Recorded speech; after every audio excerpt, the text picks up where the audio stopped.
आप सभी को जय मसीह की। आइए हम आज देखते हैं भजन संहिता 74। देश के बचाव के लिए प्रार्थना। मैं परमेश्वर से प्रार्थना करते हैं, परमेश्वर का धन्यवाद करते हैं हर एक बातों के लिए। और यहाँ पे जो भजनकार है उन्होंने देश के बचाव के लिए प्रार्थना किया है 74 में। हे परमेश्वर, तूने हमें क्यों सदा के लिए छोड़ दिया है? तेरी कोपाग्नि का धुआं तेरी चराई की भेड़ों के विरुद्ध क्यों उठ रहा है? अपनी मंडली को जिसे तूने प्राचीन काल में मोल लिया था और अपने निज भाग का गोत्र होने के लिए छुड़ा लिया था, और इस सिय्योन पर्वत को भी जिस पर तूने वास किया था स्मरण कर।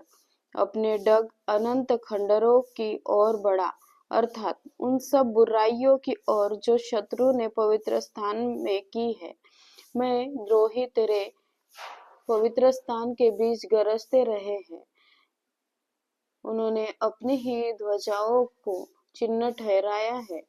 वे उन मनुष्यों के समान थे जो घने वन के पेड़ों पर कुल्हाड़ी चलाते हैं, और अब वे उस भवन की नक्काशी को कुल्हाड़ियों और हथौड़ियों से बिल्कुल तोड़ डालते हैं। उन्होंने उन्होंने तेरे पवित्र स्थान को आग में झोंक दिया और तेरे नाम के निवास को गिराकर अशुद्ध कर डाला है। उन्होंने मन में कहा है, हम इनको एकदम दबा दे। उन्होंने इस देश में परमेश्वर के सब सभा स्थलों को फूंक दिया है। हमको हमारे हमारे निशान नहीं देख पड़ते। अब कोई नबी नहीं रहा, न हमारे बीच कोई जानता है कि कब तक यह दशा हो रहेगी। हे परमेश्वर, द्रोही कब तक नामधराई करता रहेगा? क्या क्या तेरा क्या शत्रु तेरे नाम की निंदा सदा करता रहेगा? तू अपने दाहिने हाथ को क्यों रोका रहता है? उसे अपने पांजर से निकाल कर उनका अंत कर दे। परमेश्वर तो प्राचीन काल से मेरा राजा है। वह पृथ्वी पर उद्धार के काम करता आया है। तूने तो अपनी शक्ति से समुद्र को दो भाग कर दिया। तूने तो जल में मगरमच्छों के सिरों को फोड़ दिया है। तूने तो लिव्यातानों के सिर को टुकड़े टुकड़े करके जंगली जंतुओं को खिला दिए। तूने तो सोता खोलकर जल की धारा बहाई। तूने बरहमासी नदियों को सुखा डाला। दिन तेरा है और रात भी तेरी है, सूर्य और चंद्रमा और तूने स्थिर किया है। तूने तो पृथ्वी की सब सीमाओं को ठहराया। धूपकाल और जाड़ा दोनों तूने ठहराया। हे यहोवा, स्मरण कर कि शत्रु ने नामधराई की है और मूढ़ लोगों ने तेरे नाम की निंदा की है। अपने पिंडुकी के प्राण को वन पशु के वश में न कर। अपने दीन जनों को सदा के लिए न भूल। अपनी वाचा की सुधि ले, क्योंकि देश के अंधेरे स्थान अत्याचार के घरों से भरपूर है। पिसे हुए जन को अपमानित होकर लौटना न पड़े। दीन और दरिद्र लोग तेरे नाम की स्तुति करने पाए। हे परमेश्वर, उठ, अपना मुकदमा आप ही लड़।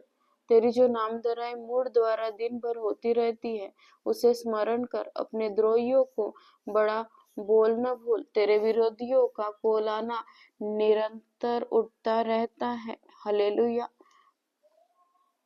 प्रियो, इस पूरे भजन में जो भजनकार है 74 में जो भजनकार भजन कह रहा है, परमेश्वर से प्रार्थना कर रहे हैं कि देश के बचाव के लिए परमेश्वर से प्रार्थना कर रहे हैं। और उन्हें ऐसा लग रहा है, उस समय पे उन्हें ऐसा लग रहा है कि वो लोग जो थे वो महसूस कर रहे थे कि परमेश्वर ने हमें छोड़ दिया है, परमेश्वर ने जैसा हमें त्याग ही दिया है। और अभी वो परमेश्वर को थोड़ा दूर महसूस कर रहे थे उस समय पे। वो परमेश्वर से जो उनकी पुरानी महानता है, यानी परमेश्वर के चमत्कार और रचनात्मक कार्य को याद करने को कहते हैं, ताकि परमेश्वर अपनी शक्ति को दिखा सके। जो भजनकार है वो परमेश्वर से कहते हैं कि शत्रुओं ने तो तेरे मंदिर मंदिर को तक तोड़ दिया और तेरे नाम का अपमान किया है। वो उन लोगों के समान है जो घने घने वन में कुल्हाड़ी चलाते हैं, और उन्होंने मंदिर की लोहे को और हथौड़े से तोड़ दिया है, मंदिर को लोहे और हथौड़े से तोड़ दिया है। और तो और उन्होंने तेरे पवित्र स्थान को आग लगा दिया है और देश भर के आराधना स्थलों को जला दिया। अब हमें कोई संकेत यानी रास्ता नहीं दिख पड़ रहा है, और अभी कोई हमारे बीच में कोई नबी नहीं रहा, कोई मार्गदर्शक नहीं रहा, या कोई गाइड करने वाला नहीं रहा। ऐसा वो परमेश्वर से कहते हैं। फिर इतना सब बोलने के बाद में भी, इतने सब परेशानी होने के बाद में भी, फिर भी वो भजनकार कहते हैं परमेश्वर से कि तू हमारा राजा है। परमेश्वर की वो स्तुति करते हैं। तूने सागर को दो भागों में बांटा, तूने सृष्टि की रचना की। वो परमेश्वर की स्तुति करते हैं, और परमेश्वर से कहते हैं कि तू वही है जो शक्तिशाली परमेश्वर है, जो चमत्कार कर सकता है। प्रियो, यहाँ पे हमें समझने की जरूरत है, ये पूरे 74 पूरे भजन संहिता में जो वचन है, परमेश्वर इन वचनों के द्वारा हमसे बात कर रहे हैं और कह रहे हैं कि चाहे आपकी कैसी भी परिस्थिति हो, कुछ भी हो जाए, लेकिन आपका परमेश्वर आपके सदैव आपके साथ है। और हमें अपने परमेश्वर पे संपूर्ण मन से भरोसा करना चाहिए, संपूर्ण मन से विश्वास करना चाहिए। हमारा विश्वास कहीं पे भी डगमगाने ना पाए। और वो जब भजनकार अंत में, आप जब वो दोनों वचन देखेंगे, लास्ट के दो वचन, हे परमेश्वर उठ अपना मुकदमा आप ही लड़, तो उसमें इसीलिए वो अंत में जो भजनकार है परमेश्वर से उठने और न्याय करने की विनती करते हैं, और उन शत्रुओं को दंड देने की प्रार्थना करते हैं, और अपने लोगों की रक्षा करने की याचना करते हैं। प्रियो, तो प्रियो, आज हमें जरूरत है, हम भी इसी तरीके से, जैसे भजन संहिता में बाकी लोगों ने भजन के द्वारा परमेश्वर से पूरे देश के बचाव के लिए प्रार्थना की है, हमें भी आज जरूरत है कि हम अपने देश के बचाव के लिए प्रार्थना करें। जो देश में सताव हो रहा है उसके लिए हम परमेश्वर से प्रार्थना करें, और अपने हिम्मत और विश्वास को बांधे रहे। हमारा विश्वास डगमगाने न पाए, क्योंकि हमारे परमेश्वर अति स्तुति के योग्य है, और परमेश्वर हमारे शक्तिशाली है। परमेश्वर हमारे चमत्कार करने वाले परमेश्वर है। हमारी हर एक प्रार्थनाओं को सुनने वाले परमेश्वर, उसका उत्तर देने वाले परमेश्वर है।